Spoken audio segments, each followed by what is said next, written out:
Hello everyone, welcome back to our channel English माध्यम के platform पे हम editorial based practice exercise solve कर रहे हैं। तो स्टार्ट करते हैं आज का session with thought of the day, that is dreams don't work unless you do. यानी कि आपके सपने अपने आप उठ के एक दिन साकार नहीं हो जाएंगे, आपको उसके लिए मेहनत करनी पड़ेगी। ठीक है, तो केवल ड्रीम्स के भरोसे बैठने से आपके सपने नहीं साकार होने वाले, आपको मेहनत करनी पड़ेगी उन पर, तभी वो साकार हो पाएंगे। चलिए स्टार्ट करते हैं। Reading comprehension and practice exercise for SSC CGL mains. By winning 107 medals at the Hangzhou Asian Games, India for the first time entered the elite sporting club with a 3-digit tally that has China, Japan and Korea as its regular members. बोल रहे हैं 107 medals जीतने के बाद कहाँ पे, हांगजो में Asian games हो रहे हैं, वहाँ पे इंडिया पहली दफ़ा एलाइट स्पोर्टिंग क्लब में, यानी कि जो एक बड़ा ही प्रख्यात या फिर प्रमुख जो टॉप नॉच जो स्पोर्टिंग क्लब है उसमें शामिल हो चुका है 3 डिजिट के आंकड़े के साथ में। ठीक है, अब पॉइंट्स टैली में हमारे पास 3 डिजिट का आंकड़ा, यानी कि 107, ये है 1s, 10s, 100, 3 डिजिट हो गए। 3 डिजिट का आंकड़ा लेकर हम पहली दफा इस क्लब में शामिल होंगे जिसमें चाइना, जापान और कोरिया जो है रेगुलर सदस्य हैं। ठीक है, of course with 200 goals China is in a different league but India has made a start by clearing the psychological hurdle. बड़ा जाहिर सी बात है, 200 गोल्ड के साथ में चाइना तो एक अलग ही तरह की लीग में है, उसने 200 गोल्ड जीते हैं, दैट मीन्स वो तो सबसे ऊपर टॉप नॉच पे चल रही है। लेकिन फिर भी इंडिया ने शुरुआत कर दी है एक साइकोलॉजिकल जो बैरियर था, दिमाग के अंदर जो एक मानसिक रुकावट थी, उसको पार करके। Helping to break the barrier were the hard fought medals in disciplines where India is traditionally strong. बोल रहे हैं अब इन बैरियर्स को तोड़ने में किसने मदद करी, उन हार्ड फॉट बड़ी मुश्किल से जीते हुए मेडल्स में, उन डिसिप्लिन्स में जिनमें इंडिया ट्रेडिशनली यानी कि पहले से स्ट्रांग है, वहाँ पे भी कड़ी मेहनत के बाद हमने बहुत मेडल्स जीत पाए हैं कुछ। तो उसने ये जो बैरियर था, फिर साइकोलॉजिकल हर्डल था, वो ब्रेक किया, जिसमें कौन कौन शामिल है, shooting, hockey, wrestling and kabaddi. Shootings return to reckoning with a catch of 22 medals including 7 golds. Shooting क्या है, वापस गणना में, गिनती में आई है जब उन्होंने 22 मेडल्स जीते हैं जिनमें से 7 गोल्ड हैं। The most by any participating nation, जो कि 7 गोल्ड जो जीते हैं वो सबसे ज़्यादा है किसी भी भागीदार देश में, यानी कि जिन भी देशों ने इसमें पार्टिसिपेट करा है उसमें 7 गोल्ड सबसे ज़्यादा शूटिंग में जो जीते गए हैं वो हिंदुस्तान द्वारा जीते गए हैं। Was a reassuring sign of regeneration, तो ये वापस एक साइन है जो हमें धीरज दिलाता है, दिलासा देता है कि हम वापस से उभर रहे हैं, पुनर्विकसित हो रहे हैं, पुनरुत्थान हमारा हो रहा है। At the range India went toe to toe with China. Range मतलब शूटिंग रेंज। ठीक है, तो शूटिंग में इंडिया चाइना के साथ कदम से कदम मिला के एकदम एक दूसरे के आमने सामने चल रहे थे। Displaying great depth of talent, जिससे कि हमारे देश में कितनी गहराई है, कितना टैलेंट भरा है, वो पता चलता है। The discipline was outdone only by athletics. अब ये जो शूटिंग वाला जो एक डिसिप्लिन है, एक कैटेगरी है, इससे आगे केवल एक, आउटडन मतलब इससे आगे, इससे पार केवल एक ही कैटेगरी गई थी जो कि थी एथलेटिक्स की, विच फिनिश्ड विद 29 मेडल्स, जिसमें हमने 29 मेडल्स जीते हैं। Javelin star Neeraj Chopra's magical consistency offered the wind beneath their wings. जो जेवलिन स्टार नीरज चोपड़ा है, उनकी जो मैजिकल यानी कि लगातार बनी हुई कंसिस्टेंसी है, स्थिरता है, निरंतरता है, उसने क्या किया, उसने the wind beneath their wings जो है एक फ्रेज है जिसका मतलब होता है उनको समर्थन और प्रेरणा दी। ठीक है, उनको प्रेरणा का स्रोत बना उनके लिए, किनके लिए, बाकी जो भी एथलीट्स थे उनके लिए। And provided a reminder that Olympics podiums were within reach, और ये बार बार उनको याद दिलाया कि अब ओलंपिक्स जो पोडियम मतलब होता है जहाँ पे स्टैंड करते हैं ना लोग, जैसे ये 1 नंबर पर होता है, 2 नंबर पर होता है, 3 नंबर पर होता है, तो ये जो है ये हम रीच, हमारी रीच में है, हम ये भी हासिल कर सकते हैं, ये उनको याद दिलाया। एवरी मेडल दो will be viewed from the Olympics lens. बोल रहे हैं आज जो भी मेडल हम जीतेंगे वो हर जो मेडल है वो ओलंपिक के नज़रिए से देखा जाएगा कि इसका ओलंपिक में हमें कितना बेनिफिट मिल सकता है। Compound archery lorded over the rest with complete domination. अब कंपाउंड आर्चरी एक तरह का गेम है, जो आर्चरी का गेम है ना आजकल, उसका दूसरा अलग सा ही बो होता है, उसमें पुलिस और लिवर्स होते हैं, ठीक है, तो वो होता है कंपाउंड आर्चरी। तो बोल रहे हैं इसने अपना डोमिनेंट साबित करा, ये बहुत ज़्यादा उभर कर सामने आई बाकी दूसरे जितने भी गेम्स थे उसमें से। But is not yet an Olympic sport, लेकिन क्योंकि ये ओलंपिक्स में शामिल नहीं है and hence sees medal digging China ignore it. और यही कारण है कि मेडल्स जो टैली में सबसे आगे बढ़ने वाला, हमेशा सबसे आगे रहने वाला चाइना जो है वो इस गेम को इग्नोर करता है। रोइंग होता है, बोटिंग का एक गेम होता है जिसमें लोग बोट को चप्पू से चला के खींचते हैं, पतवार से, राइट। तो rowing and boxing contributed 5 each, दो like wrestling they have fallen back in nailing down golds। बोल रहे हैं रोइंग और बॉक्सिंग में हमने 5-5 पुरस्कार जीते हैं, मेडल जीते हैं।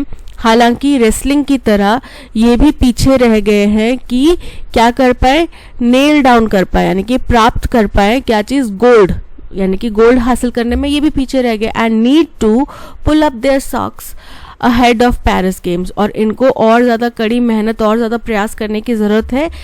Need to pull up their socks का मतलब होता है और ज़्यादा मेहनत करना और ज़्यादा प्रयास करना पेरिस गेम्स से पहले, ठीक है, क्योंकि आज के बाद में क्या आ रहा है, पेरिस गेम्स आ रहे हैं। The churn in wrestling for greater good of women wrestlers. अब बोल रहे हैं कि जो खलबली मची हुई है रेसलिंग में, आपको पता है हिंदुस्तान में रेसलिंग का इस वक्त पे क्या सिनेरियो चल रहा है, रेसलर्स जो हैं वो प्रदर्शन कर रहे हैं, धरना दे रहे हैं, ठीक है, तो उसी के बारे में यहाँ पे जिक्र किया गया है कि ये जो चर्न है, चर्न यानी कि जो खलबली है, उथल पुथल है रेसलिंग में, for a greater good for of women wrestlers safety, और किसके लिए, जो एक बड़ा एक अच्छा मुद्दा है, एक अच्छा मसला है, क्या है, महिला रेसलर्स की सेफ्टी, वो बहुत ज़रूरी था। And the missing gold medal quality of Vinesh Phogat and Bajrang Punia was a moment to reflect on Y.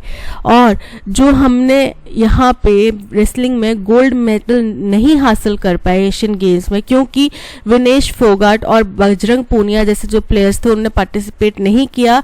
ये एक अहम बिंदु है, अहम मौका है ये समझने का कि क्यों, why the system is making it so difficult for its own athlete, कि हमारा ये जो सिस्टम है, जो हमारा एक परिवेश है, कानूनी या फिर सरकारी परिवेश है, वो क्यों चीज़ों को हमारे एथलीट्स के लिए इतना मुश्किल कर रहा है। क्योंकि अगर ये दोनों एथलीट जाते तो शायद हमारे पास 2-3 और मेडल्स आ सकते थे, राइट। तो हम खुद अपनी किरकिरी वर्ल्ड लेवल पे करवाने पे क्यों तुले हुए हैं। Boxer Nikhat Zareen's missed gold was a wake up call to not get complacent ahead of Paris. अब निखत जरीन जो बॉक्सर हैं वो गोल्ड मेडल नहीं जीत पाए, उनसे मिस हो गया, और ये भी एक वेकअप कॉल है, एक चेतावनी है कि भाई आपको निश्चिंत या आत्मसंतुष्ट नहीं होना है पेरिस गेम से पहले, ठीक है, यानी कि आपको किसी भी गेम से पहले आत्मसंतुष्ट नहीं होना है, आपको अपनी प्रैक्टिस पे ओवर कॉन्फिडेंस में नहीं चलना है, ठीक है। अ गोल्ड मिस्ड दो सिल्वर्स वर सिक्योर्ड। अब ये होता है ना कि यार गोल्ड तो हार गए बट सिल्वर फिर भी कब्जा कर लिया, सिल्वर तो आ ही गया हाथ में। Was also the tale in golf with Aditi Ashok. यही कहानी गोल्फ में भी देखी गई अदिति अशोक के साथ में, क्योंकि उनसे गोल्ड मिस हो गया बट सिल्वर उनके खाते में आ गया। And the men's team in badminton, और बैडमिंटन की जो मेंस टीम है उनका भी यही किस्सा रहा कि गोल्ड तो मिस हो गया बट सिल्वर उनके खाते में आ गया। हाउएवर सात्विक Siraj, Ranki Reddy and Chirag Shetty's historic first Asiad gold in men's double along with H.S. Pranoy's hard-fought bronze saw India strike back a week later। लेकिन फिर भी सात्विक सिराज, रंकी रेड्डी और चिराग शेट्टी ने एक ऐतिहासिक गोल्ड जीता है एशियाड में, ठीक है, किसमें, मेंस डबल में। और किसके साथ में, साथ ही साथ एच.एस. प्रणॉय ने भी बहुत हार्ड फाइट करके ब्रॉन्ज मेडल अपने नाम किया है, जिससे कि इंडिया वापस से स्ट्राइक बैक कर पाया है एक हफ्ते बाद।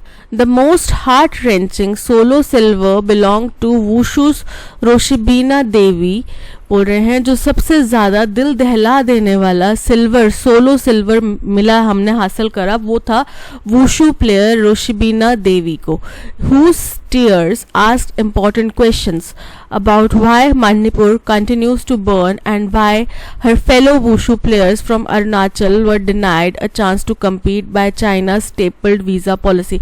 अब आपको पता है कि जब एशिया गेम स्टार्ट हुए थे, ठीक उससे एक दिन पहले, 1 या 2 दिन पहले, चाइना ने स्टेपल्ड वीज़ा पॉलिसी के तहत में अरुणाचल के 3 वुशु प्लेयर्स को एंट्री डिनाई कर दी, जबकि उनको पहले ही जो ई वीज़ा या बोला जाता है या फिर ई क्रेडिट दे चुके हैं कि हाँ ये प्लेयर्स वैलिड है, इनको ऑथराइज किया जा चुका था खेलने के लिए।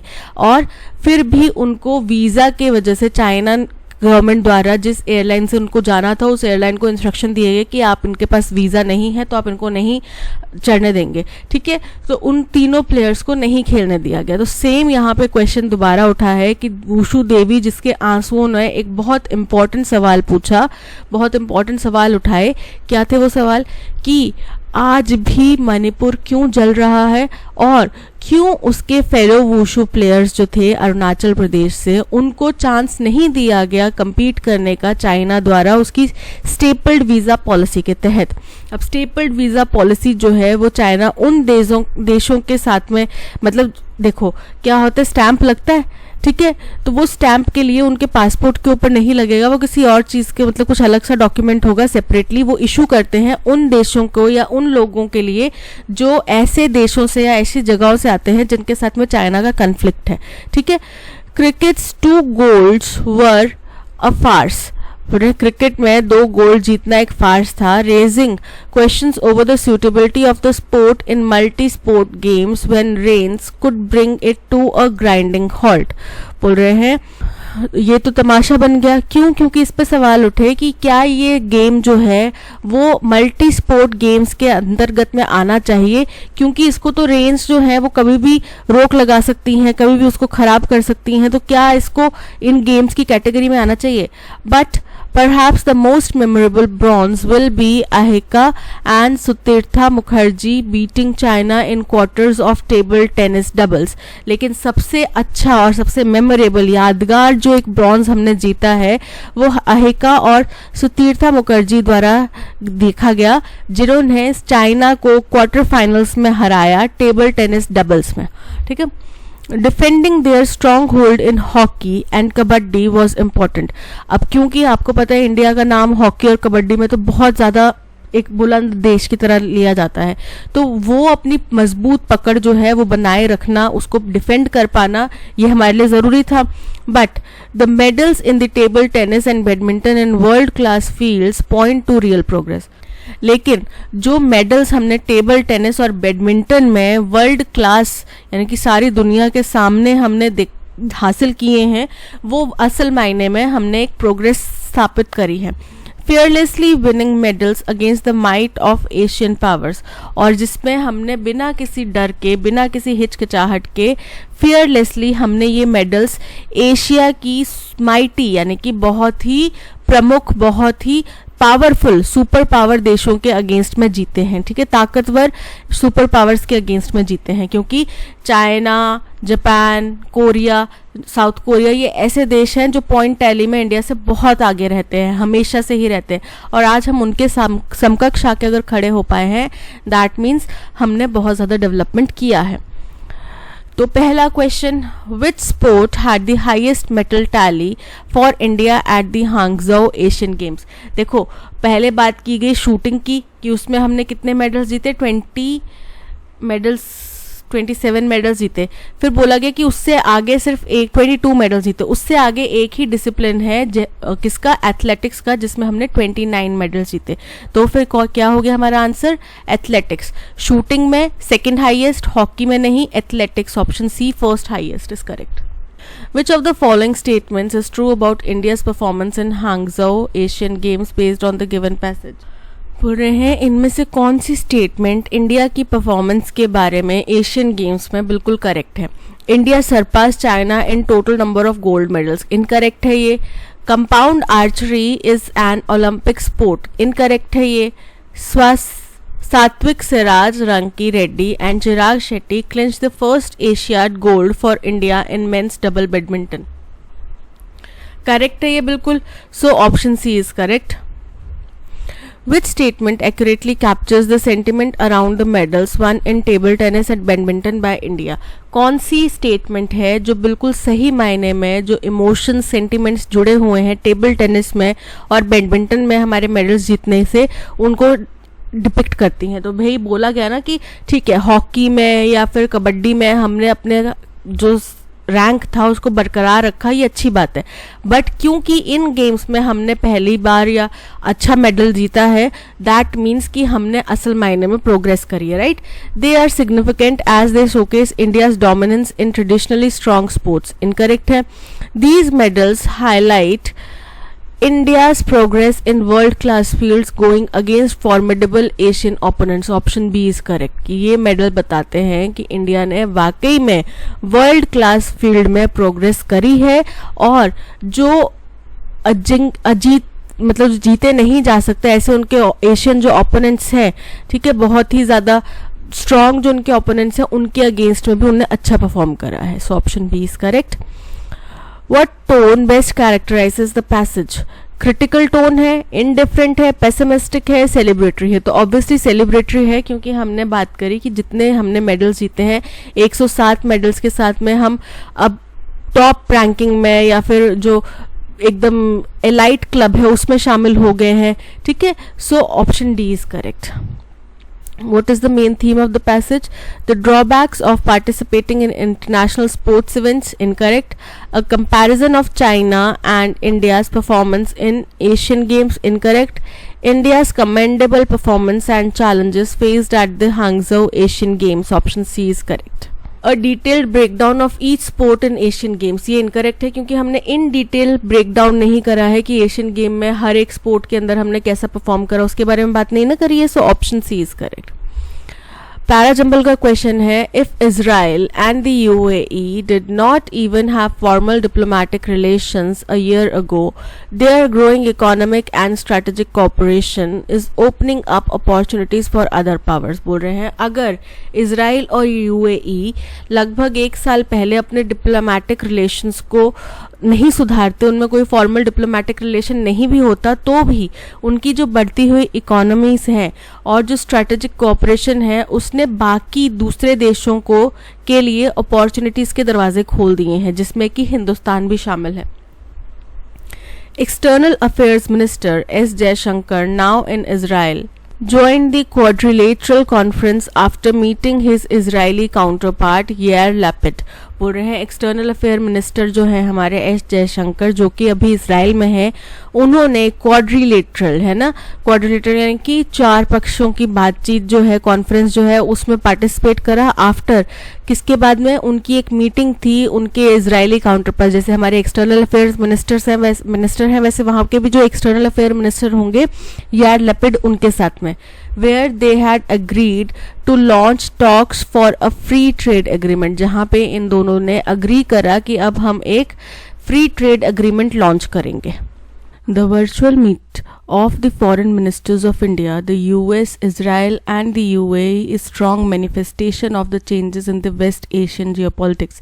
बोल रहे हैं जो वर्चुअल मीट हुई foreign ministers India, US, Israel और यूएई के बीच में, ये एक बड़ा ही स्ट्रॉन्ग मैनिफेस्टेशन है, यानी कि कोई चीज़ जो आपने मैनिफेस्ट की है जिसको हकीकत में बदलते हुए देख रहे हैं. किस चीज़ का? कि वेस्ट एशियन जियोपॉलिटिक्स में परिवर्तन आया, उसका एक बहुत ही स्ट्रॉन्ग मैनिफेस्टेशन है.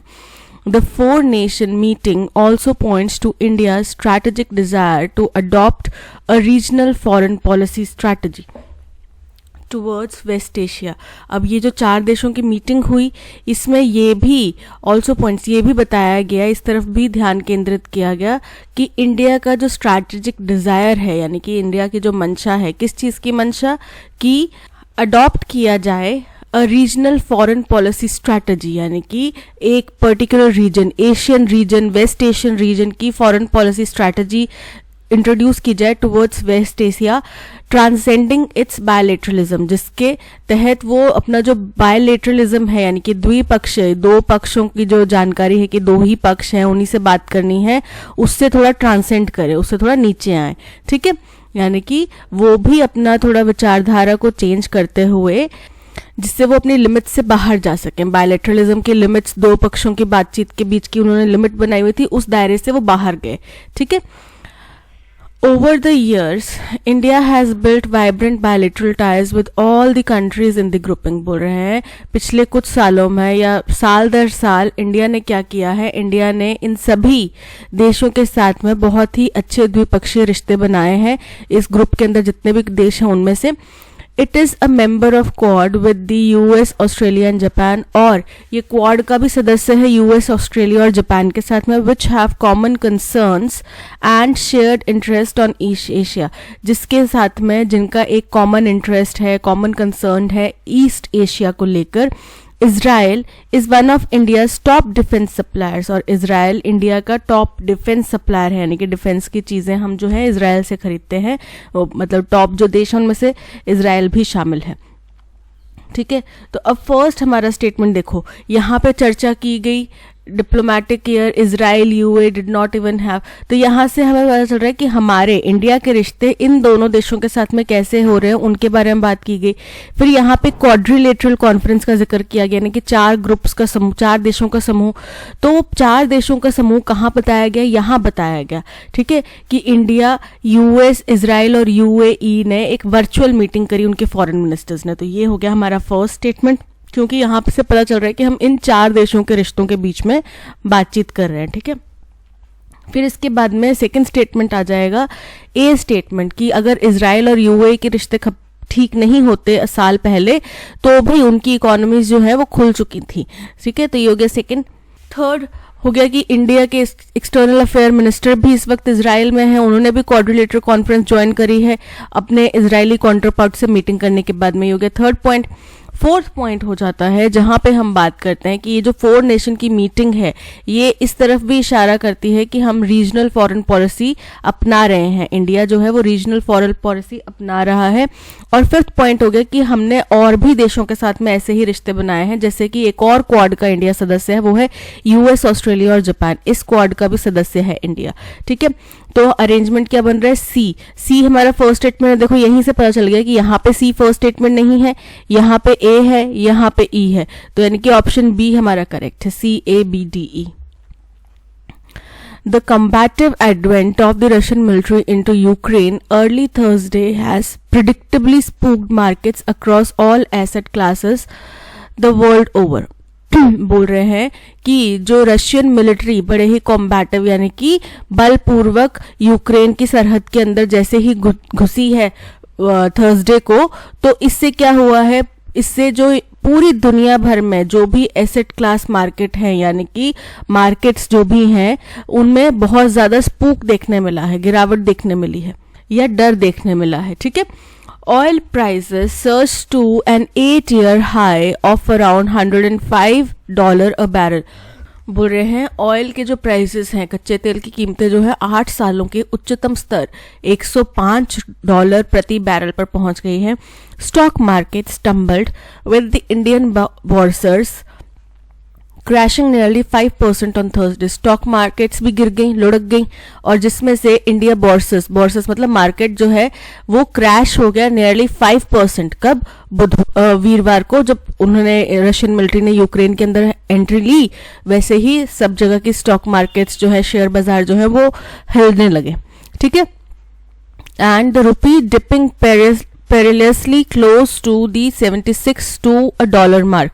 और फिर मार्केट गिरा तो रुपए की कीमत भी गिर गई, अब रुपए $1 के लिए 76 रुपीज के करीब पहुंच चुका है।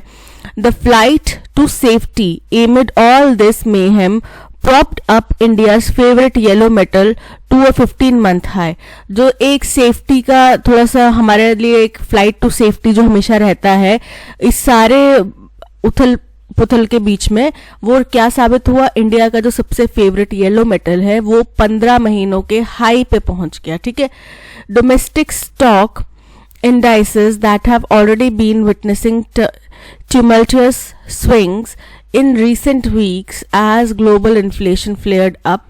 बोल रहे हैं जो हमारा घरेलू शेयर बाजार है, घरेलू मार्केट है, जो कि पहले ही काफी दिनों से क्या कर रहा था, tumultuous मतलब बड़ा ही विचित्र ढंग से बड़ी गिरावट देख रहा था, स्विंग कर रहा था, इधर से उधर स्थिर नहीं था, वो पिछले कुछ हफ्तों से as global inflation flared up, and जैसे ही ग्लोबल इन्फ्लेशन बढ़ी और US Federal Reserve signal faster throttling of easy money liquidity, और जैसे ही यूएस के फेडरल रिजर्व ने फास्टर थ्रॉटलिंग मतलब एक तरीके का कंट्रोल जो लगाया उन्होंने किस चीज के ऊपर, कि कितना मनी हम इजीली लिक्विड कर सकते हैं, यानी कि आपकी कोई एसेट है आप उसको बेच के कैसे मनी कलेक्ट कर सकते हैं, उसके ऊपर उन्होंने थोड़ी रोक लगा दी, कंट्रोल कर दिया। Did pare some of these initial losses on Friday, तो ये भी एक कारण है, ये भी एक वजह है जिसकी वजह से ये जो इनिशियल लॉसेस हमें देखने मिले फ्राइडे को। There could be double-edged economic ramifications for those sitting on the fence if the extent of sanctions against Russia is intensified।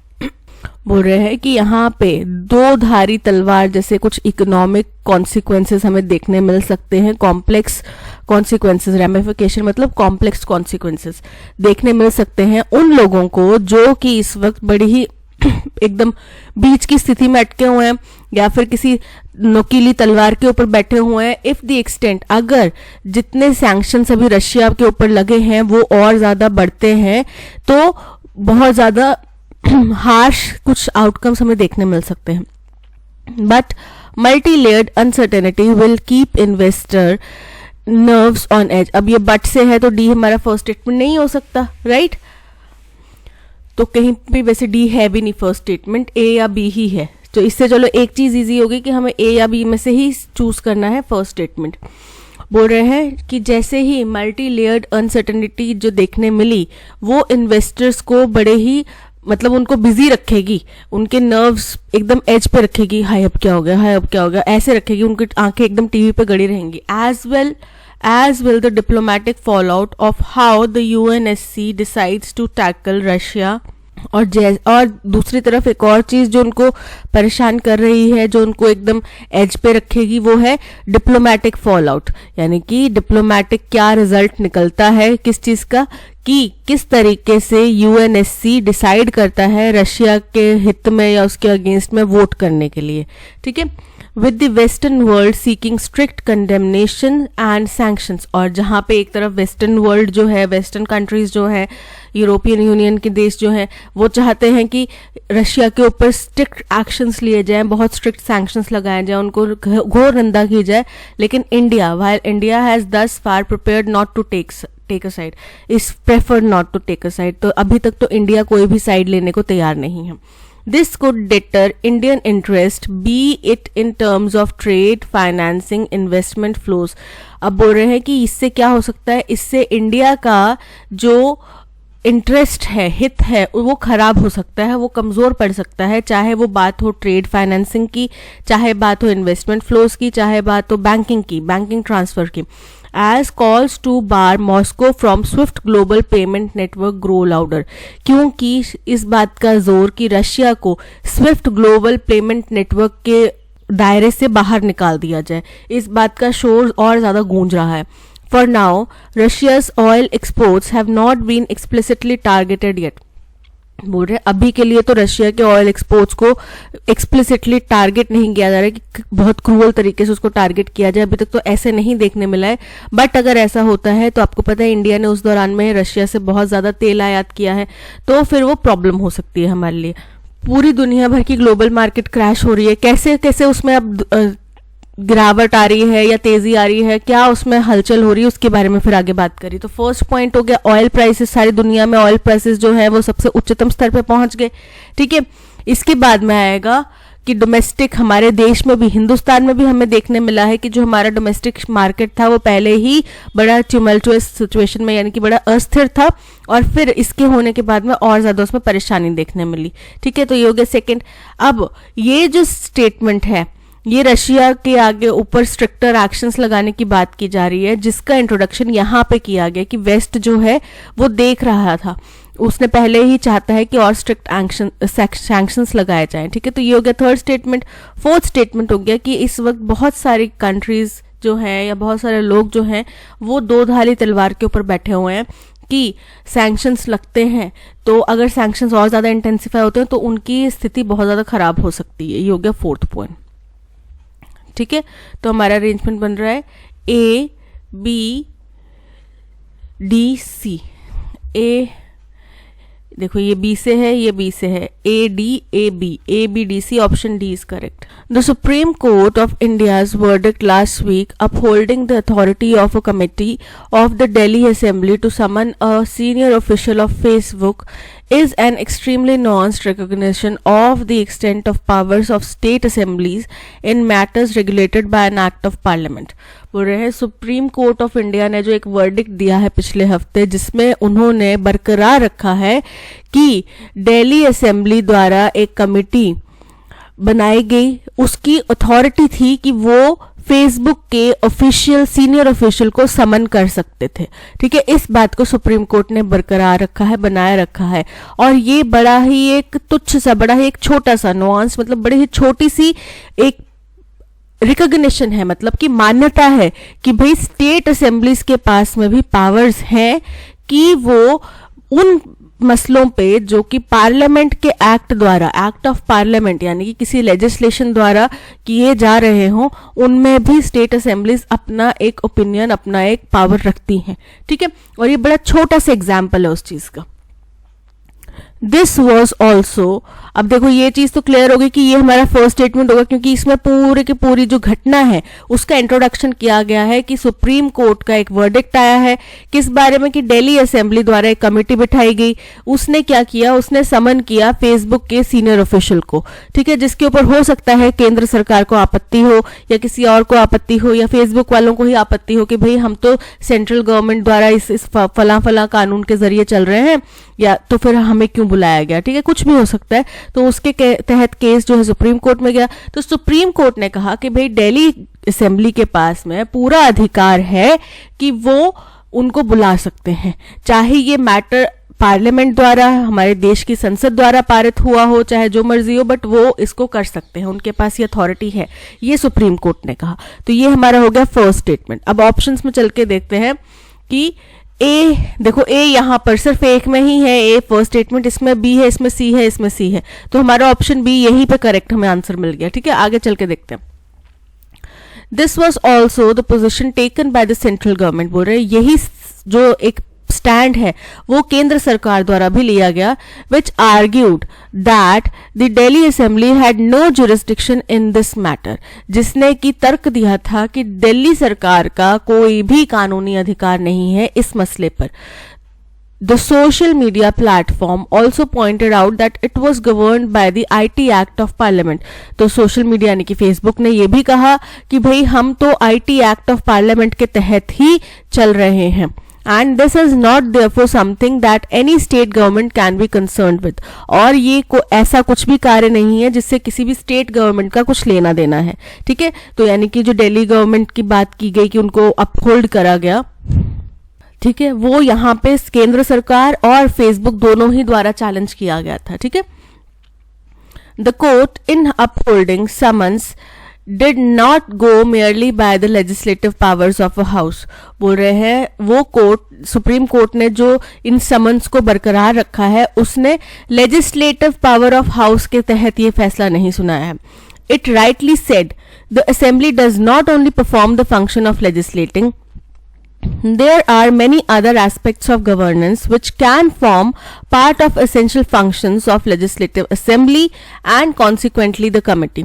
बोल रहे हैं कि जो असेंबली है, ठीक है, वो केवल फंक्शन, लेजिस्लेशन के फंक्शंस ही नहीं परफॉर्म करेगी, बल्कि उसका एक गवर्नेंस का एक मुख्य एस्पेक्ट ये भी है कि वो एसेंशियल या जरूरी फंक्शंस जो होते हैं लेजिस्लेटिव असेंबली के, वो परफॉर्म कर सकती है, ठीक है। और इसी के तहत ये कमेटी भी, उसके पास भी वो अधिकार है कि वो उन कानूनी प्रक्रियाओं को फॉलो कर सकती है। The question mark about the powers arose in the first place. अब ये हो जाएगा फर्स्ट स्टेटमेंट, क्योंकि देखो कोर्ट की वर्डिक्ट, फर्स्ट स्टेटमेंट तो हमारा ए है, ए के बाद में सेकंड स्टेटमेंट की बात करें कि सेकंड स्टेटमेंट क्या आएगा, तो जहां पे हमने बता दिया कि उन्होंने बरकरार रखा ये फैसला, तो हमें ये भी तो बताना पड़ेगा कि भाई कन्फ्लिक्ट हुआ क्यों, मसला उठा क्यों, सुप्रीम कोर्ट तक बात गई क्यों।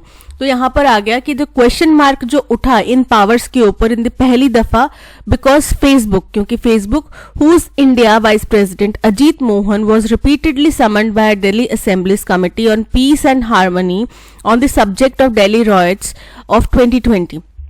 बोल रहे हैं कि क्यों उठा ये पहली दफा मसला, क्योंकि जो वाइस प्रेसिडेंट है अजीत मोहन फेसबुक के, उनको दिल्ली असेंबली कमेटी द्वारा बार बार बुलाया जा रहा था कि पीस और हार्मनी के ऊपर, किस मसले पर, दिल्ली में हुए दंगे 2020 के दंगों के ऊपर उनको बुलाया जा रहा था, उनसे सफाई तलब की जा रही होगी, ठीक है, बट वो नहीं आ रहे थे।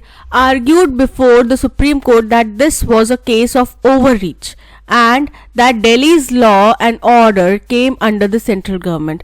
तो यहाँ पे केंद्र सरकार ने या फिर फेसबुक ने ये तर्क दिया कि ये जो दिल्ली असेंबली कमेटी बार बार उनको बुला रही है, ये ओवर रीच कर रही है, यानी कि उनको वहां उन तक पहुंचना नहीं चाहिए था, क्योंकि दिल्ली के अंदर जो लॉ एंड ऑर्डर है वो केंद्र सरकार के अंदर में आता है, तो ये उनकी जिम्मेदारी है, वो उनसे बात करेंगे, इसमें दिल्ली गवर्नमेंट को हस्तक्षेप नहीं करना चाहिए।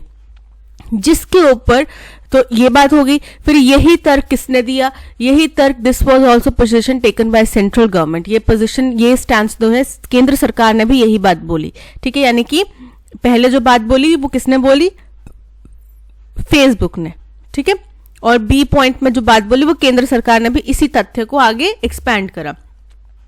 तो डी हमारा हो गया सेकंड पॉइंट और सी हो गया थर्ड पॉइंट। फिर इसी बात को सुप्रीम कोर्ट ने उनके समन को बरकरार रखते हुए ये कहा कि वो केवल लेजिस्लेटिव फंक्शनिंग में काम नहीं करेंगे, बल्कि उनके पास भी कानूनी अधिकार है कि वो भी क्वेश्चनिंग कर सकते हैं, ठीक है। तो ये हो गया हमारा फोर्थ पॉइंट। सो अरेंजमेंट क्या बन रहा है, A D B C, A D B C, option B is correct. अब हमें देखना है इनकरेक्टली स्पेल्ड वर्ड ढूंढना है, ठीक है। नॉक्टर्नल, नॉक्टर्नल मतलब जो रात को चलने वाला निशाचर जिसको बोलते हैं, ठीक है, तो नॉक्टर्नल की स्पेलिंग तो बिल्कुल करेक्ट है। रिपल्सिव, रिपल्सिव की स्पेलिंग इनकरेक्ट है। रिपल्सिव मतलब कि एकदम प्रतिकूल, एकदम इंस्टेंट, जो आपने कुछ एक्शन किया, मैंने उसका रिपल्सिव कुछ रिएक्शन दिया, तो रिपल्सिव, तो इसकी स्पेलिंग क्या होते हैं, REPULSIVE, repulsive, okay. Scoreboard correct है, इररिस्पेक्टिव करेक्ट है, so option B is correct. Himanshi is preparing customized gifts and handicrafts for surprising Mehul on his retirement, but the date is not confirmed yet। तो unsure का हमें antonym बताना है इस statement से देख के, ठीक है। तो unsure का एंटोनिम क्या होगा, unsure मतलब not certain, और certain मतलब की होता है बिल्कुल स्थिर, है ना, कंफर्म, श्योर एकदम। बोल रहे हैं हिमांशी जो है कस्टमाइज्ड गिफ्ट और हैंडीक्राफ्ट प्रेयर कर रही थी मेहुल के लिए उसके रिटायरमेंट पर, लेकिन उसके रिटायरमेंट की डेट अभी तक कंफर्म नहीं है। डेट अनश्योर नहीं होता, सर्टेन अनश्योर का एंटोनिम है, so option B is correct. He was acquitted of all charges in the court today। Acquitted मतलब कि रद्द कर दिया गया, ठीक है, दोष मुक्त कर दिया गया, बरी कर दिया गया, बाइज्जत बरी कर दिया गया।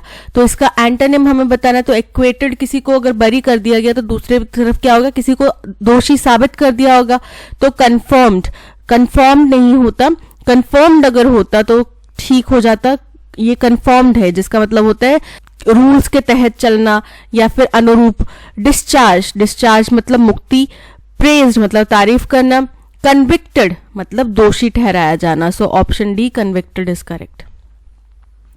हर modest behaviour was appreciated by everyone in the assembly. Modest मतलब अच्छा सा, शांत सा, विनम्र सा बिहेवियर जो था वो असेंबली में हर किसी द्वारा अप्रिशिएट किया गया, तारीफ की गई। अब मॉडेस्ट का एंटोनिम क्या होगा, डिस्टेंट। डिस्टेंट मतलब कोई फर्क नहीं पड़ता, दूर दूर रहने वाला। अनप्रिज्यूमिंग, अनप्रिज्यूमिंग का मतलब होता है अभिमान रहित। कंसीटेड, कंसीटेड का मतलब होता है अभिमानी। ऑब्वियस मतलब स्पष्ट, तो यहाँ पे अगर मॉडेस्ट है, विनम्र है, तो उसका ऑपोजिट क्या आएगा? कंसीटेड, अभिमानी। Option C is correct. She look dash in the diamond necklace, luminous, light को बोला जाता है ल्यूमिनस, ठीक है। इम्प्यूडेंट, इम्प्यूडेंट मतलब कि होता है not showing due respect for another person. Strident मतलब कठोर।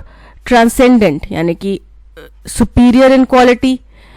और रेस्प्लेंडेंट, रेस्प्लेंडेंट का मतलब चमकदार, तो यहाँ पे हमें सिनोनिम ही बताना था ल्यूमिनस का, तो चमकदार, resplendent is correct. Once in a blue moon यानी कि कभी कभार होने वाली कोई स्थिति, ठीक है, बहुत रेयर केस में होने वाली कोई स्थिति। तो very ancient, very colourful, very rare. Option C is correct. Who teaches her geography, उसको ज्योग्राफी कौन पढ़ाता है? तो whom, by whom geography is taught to her, ठीक है। by who नहीं आएगा, by whom she is taught नहीं आएगा, is she आ सकता है। by whom is she taught geography? So option C, by whom is she taught geography is correct. Because of the region's scorching heat and aridity, a considerable amount of water evaporates. बोल रहे हैं क्योंकि इस reason में बहुत भयानक गर्मी पड़ रही है, और एरिडिटी मतलब कि पानी का गर्म होना और उसका भाप बन के उड़ना, तो इस वजह से यहाँ पे कंसिडरेबल, काफी मात्रा में वाटर इवेपोरेट होता है। As a result, the salt and other minerals become increasingly concentrated. अब बोल रहे हैं देखो ये किसी रीजन की बात करेगी, कौन से रीजन की बात करेगी? क्लैरिटी नहीं है, तो ए हमारा फर्स्ट स्टेटमेंट नहीं होगा। अगेन बी भी हमारा फर्स्ट स्टेटमेंट नहीं होगा। खैर ऑप्शन में एक ही डी स्टेटमेंट दिया है फर्स्ट स्टेटमेंट, तो इससे क्लैरिटी हो गई कि डी हमारा फर्स्ट स्टेटमेंट होगा। बोल रहे हैं, लेकिन फिर भी आपको बता दो, जैसे ये एज अ रिजल्ट बोला गया कि उसके कारणवश, तो किसके कारणवश? कोई चीज की पहला जिक्र किया होगा, ठीक है। यहाँ पे बिकॉज से स्टार्ट हो रहा है और कोई भी कंप्लीशन नहीं दिया गया है स्टेटमेंट को कि भाई किस जगह की बात कर रहे हैं, कहाँ की बात कर रहे हैं, तो ये दोनों फर्स्ट स्टेटमेंट नहीं होंगे। As a result the salt and other minerals, तो इसकी वजह से यहाँ पे जो सॉल्ट और बाकी मिनरल्स हैं वो बहुत ज्यादा कॉन्सेंट्रेटेड हो जाते हैं, ठीक है। It is then unable to exit the lake and is forced to evaporate. और फिर वो यहाँ पे concentrate हो जाते हैं, यानी कि मिक्स हो जाते हैं उनके साथ में, तो इसीलिए वो इस लेक से निकल नहीं सकते और इस वजह से वो evaporate होते हैं। The Dead Sea is one of the saltiest bodies of water on planet. बोल रहे हैं जो डेड सी है वो दुनिया की, इस धरती पे कोई भी वाटर बॉडी, पानी का एक स्रोत या केंद्र जहां पे सॉल्ट मौजूद हो, उसमें से सबसे सॉल्टी है, ठीक है। With about 10 times the salt content of typical salt water, यानी कि जो आम तौर पे एक सॉल्ट वाटर पाया जाता है, साधारण तौर पे समुद्र का पानी हो गया, कहीं भी किसी भी जगह का सॉल्ट कंटेंट हो गया, उससे यहाँ पे 10 गुना ज्यादा पानी, 10 गुना ज्यादा सॉल्ट पाया जाता है। आपने देखा होगा वीडियोस भी लोगों के यूट्यूब पे, इंस्टाग्राम पे, कि लोग उसमें जाते हैं और वो डूबते नहीं हैं। और ये आपने टॉपिक भी पढ़ा होगा कभी जीके के क्वेश्चंस में कि ऐसी कौन सी सी है जिसके अंदर आप डूब नहीं सकते, दैट इज डेड सी, ठीक है। This is because water flows into the Dead Sea from a single primary tributary, the Jordan River. और इसका कारण ये भी है क्योंकि यहाँ पे केवल एक ही प्राइमरी मुख्य ट्रिब्यूटरी है, वो है द जॉर्डन रिवर, ठीक है। बोल रहे हैं हम, तो हमारा फर्स्ट स्टेटमेंट तो हो गया डी, ये सबसे ज्यादा सॉल्ट कंटेंट है। क्यों है सबसे ज्यादा सॉल्ट कंटेंट? क्योंकि एक ही नदी से इसमें पानी आता है, ठीक है। सेकंड, तो इस वजह से क्या होता है, as a result it is then enable to, जो कि इस लेक से बाहर नहीं निकल पाता और यहीं पे इवेपोरेट होता है, ठीक है। फिर ये हो गया थर्ड पॉइंट। फिर इसकी वजह से, बिकॉज ये जो रीजन है यहाँ पे बहुत ज्यादा गर्मी पड़ती है और बहुत ज्यादा कंसिडरेबल अमाउंट में पानी इवेपोरेट होता है, तो इस वजह से क्या होता है कि सॉल्ट और बाकी मिनरल्स जो है ये बहुत ज्यादा कॉन्सेंट्रेटेड हो जाते हैं।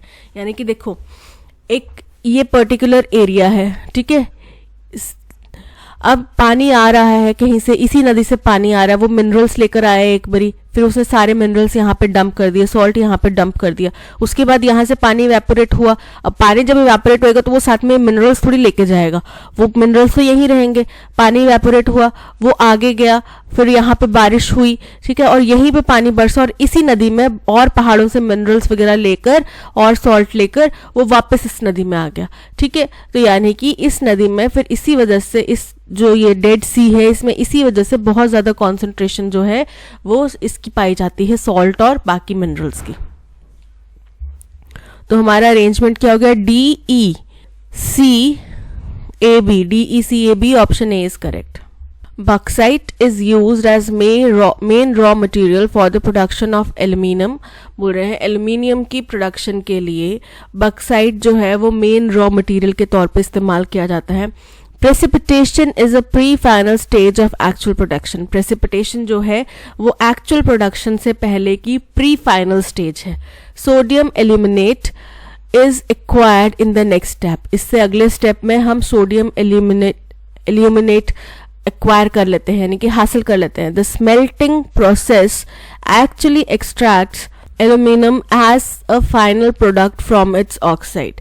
तो ये जो प्रोसेस है जिसको बोला जाता है स्मेल्टिंग प्रोसेस, इसमें एक्चुअल में एल्यूमिनियम जो है वो फाइनल प्रोडक्ट के तौर पे निकाला जाता है उसके ऑक्साइड में से।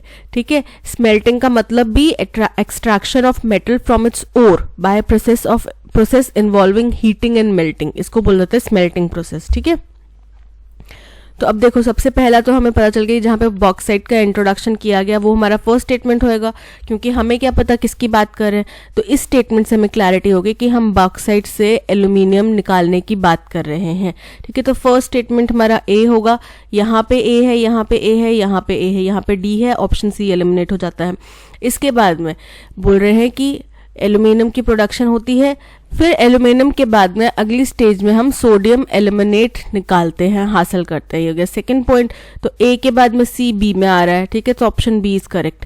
तो इसके बाद में आएगा कि प्रेसिपिटेशन जो है प्री फाइनल स्टेज है प्रोडक्ट एक्चुअल प्रोडक्शन के पहले की, और जो स्मेल्टिंग प्रोसेस है उससे हम स्पेशली एल्यूमिनियम जो है वो निकालते हैं उसके ऑक्साइड में से। सो A, C, B, D, A, C, B, D, option B is correct. She dashed from one side to other, taking care not to destroy the lovely flowers in the garden.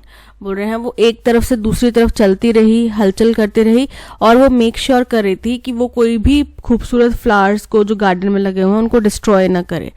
Karen took a stroll in a lovely garden full of tulips and butterflies. बोल रहे हैं Karen बहुत ही आरामदायक walk कर रही थी lovely garden में जहाँ पे टूलिप्स और बटरफ्लाइज भरे हुए थे। She discovered a swing constructed of 3 branches behind a large bush. तो constructed of 3 branches, not 3, 3 branches. तो उसको वहीं पे गार्डन में ही एक पेड़ के पीछे में, एक झाड़ियों के पीछे में पेड़ की टहनियों से बना हुआ एक स्विंग दिखाई दिया। Karen went on to the swing without hesitation and began swinging. तो वो स्विंग के ऊपर चली गई और बिना किसी हिचकिचाहट के उसने झूलना शुरू करा। Causing the wind to dishevel her hair, जिसकी वजह से उसके बाल जो हैं, हवा की वजह से उसके बाल जो हैं वो बिखर गए। The small girl adored the outdoors and relished the breeze blowing through her hair. तो वो छोटी सी बच्ची को वो बाहर का नज़ारा बड़ा अच्छा लग रहा था, बड़ा मंत्रमुग्ध कर रहा था, और जिस तरीके से हवा उसके बालों को छूते हुए जा रही थी, उसके बालों में से गुजर रही थी, उसको बड़ा अच्छा लग रहा था ये सब। ठीक है, अब फर्स्ट शी यहाँ पे बोला गया, शी यहाँ पे बोला गया, यहाँ पे द स्मॉल गर्ल बोला गया। द स्मॉल गर्ल कौन सी गर्ल, जिसके बारे में हमने बात करी। तो हमें कहाँ से पता चलेगा किसके बारे में हम बात कर रहे हैं। सो फर्स्ट कैरन, जो कैरन यहाँ पे बात की गई कि कैरन जो है छोटे से गार्डन में जहाँ पे टूलिप्स और बटरफ्लाइज थे वहाँ पे घूम रही थी। तो ये हमारा हो गया फर्स्ट स्टेटमेंट। तो बी हमारा फर्स्ट स्टेटमेंट ए में भी है, डी में, बी में नहीं है, सी में और डी में, तीनों में है। फिर इसके बाद में बोला गया कि जब वो वहाँ घूम रही थी तो उसको बाहर का नज़ारा बड़ा अच्छा लग रहा था, जो हवा हल्की हल्की मंद मंद हवा उसके बालों में से गुजरती बड़ी अच्छी लग रही थी। ठीक है, ये हो गया सेकंड पॉइंट। फिर वहीं पे घूमते घूमते वो एक तरफ से दूसरी तरफ चल रही थी और ये मेक श्योर कर रही थी कि वो वहाँ पे गार्डन में मौजूद किसी भी फूल को डिस्ट्रॉय ना करे। ठीक है, ये हो गया थर्ड। उसके बाद में उसको झाड़ियों के पीछे में क्या दिखा, झाड़ियों के पीछे में उसको पेड़ की टहनियों से बना एक झूला दिखा। ये हो गया फोर्थ पॉइंट। और फिर कैरन ने क्या किया, वो बिना किसी हिचकिचाहट के उसके ऊपर चढ़ गई और फिर झूला झूलने लगी। सो ये हो गया 5 पॉइंट। तो हमारा अरेंजमेंट बन रहा है B E A C D, B E A C D, option A is correct. Who broke my glasses, passive voice में कन्वर्ट करना है तो हु ब्रोक माई ग्लासेस, तो क्या हो जाएगा, bye whom were my glasses broken. ठीक है, हु हैड ब्रोकन नहीं होगा, by whom were my glasses being broken नहीं होगा, by whom were my glasses broken. Option D is correct. Her dual attitude misguides everyone. Dual का मतलब होता है दोहरा चरित्र, ठीक है, और उसके स्पेलिंग होते हैं DUAL, डुअल, ना कि डुअल। ठीक है, so option C is correct, dual is correct. Posters are dash to promote a brand और pass dash important information. Posters जो है वो साधन हो सकते हैं, जरिया हो सकते हैं किस चीज का, हमारे किसी ब्रांड को प्रमोट करने का या कोई इंपॉर्टेंट इंफॉर्मेशन आगे पास करने का। तो पास ऑन इंपॉर्टेंट इंफॉर्मेशन हो सकता है, and posters are important to promote हो सकता है, या सोर्स टू या मोड टू प्रमोट हो सकता है। ठीक है, जरिया हो सकता है। They can be used for dash purposes ranging from, various purposes हो सकता है, अलग अलग डिफरेंट पर्पसेस हो सकता है। Ranging from telling people to be cautious as the floor is wet, यानी कि बहुत सारे अलग अलग कामों के लिए इसका इस्तेमाल किया जा सकता है, जैसे कि लोगों को ये बताना कि इस जगह का फ्लोर जो है वो गीला है, सावधान होके चलिए।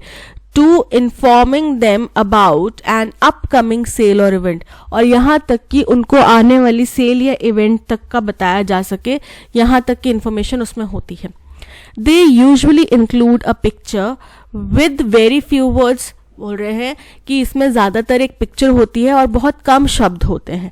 अ suitable dash makes a poster effective and memorable. A suitable यानी कि कुछ सही तरीके से, अगर डिजाइन, सूटेबल डिजाइन हो सकता है ऑफ पोस्टर, या फिर सूटेबल वे, तो क्या है कि वो पोस्टर जो है बहुत इफेक्टिव और मेमोरेबल बन जाता है। आपने एक पोस्टर, कुछ विजुअल अगर आपने देखा है ना, तो आप उस चीज को भूलते नहीं हैं, राइट। आप कई दफा रास्ते में जाते हैं तो आप रास्ते भी उन होर्डिंग्स और पोस्टर्स से याद कर लेते हैं ना कि यार इस मोड़ पे ये पोस्टर था तो मुझे वापस इसी पोस्टर के पास में आना, राइट। Posters are dash to promote, use to promote, uses to promote, being use to promote, are used to promote. ठीक है, तो यहाँ पे क्या आएगा, option D use to promote, क्योंकि पास्ट, तो हमें पास्ट पार्टिसिपल में वर्ब चाहिए। ठीक है, to promote, used to promote a brand और pass on important information. Pass on important information होगा, यानी कि आगे भेजना, आगे जानकारी देना। They can be used for dash purposes ranging from varied purposes, little purposes, much purpose या सिमिलर। तो varied purposes is correct, option B varied, यानी कि अलग अलग, विभिन्न। They usually include a picture dash very few words, and very few words, nor yet also नहीं होगा, option B and is correct. A suitable dash makes a poster effective and memorable. Caption, caption मतलब होता है जो उसकी heading होती है ना, उसमें शब्द जो होते हैं, तो बोल रहे हैं अगर उस पोस्टर का अच्छा सा कुछ अट्रैक्टिव सा नाम हो, कैप्चरिंग सा नाम हो, तो उससे क्या होता है, पोस्टर बहुत इफेक्टिव और मेमोरेबल बन जाता है। Option A is correct. That's all, आज के सेशन में इतना ही। Thank you so much for watching. Content पसंद आया है तो लाइक, शेयर और सब्सक्राइब जरूर कीजिएगा। PDF और ऑडियो एक्सप्लेनेशन आपको टेलीग्राम चैनल पे मिल जाएगा, जिसका लिंक आपको डिस्क्रिप्शन बॉक्स में दे दिया गया है। इसके अलावा प्ले स्टोर से ऐप डाउनलोड कर सकते हैं। ऐप डाउनलोड करने का लिंक भी आपको टेलीग्राम चैनल पे दे दिया गया है, नीचे डिस्क्रिप्शन बॉक्स में भी दे दिया गया है। दैट्स ऑल, मिलते हैं नेक्स्ट सेशन में। Till then keep learning and keep practising. Bye bye.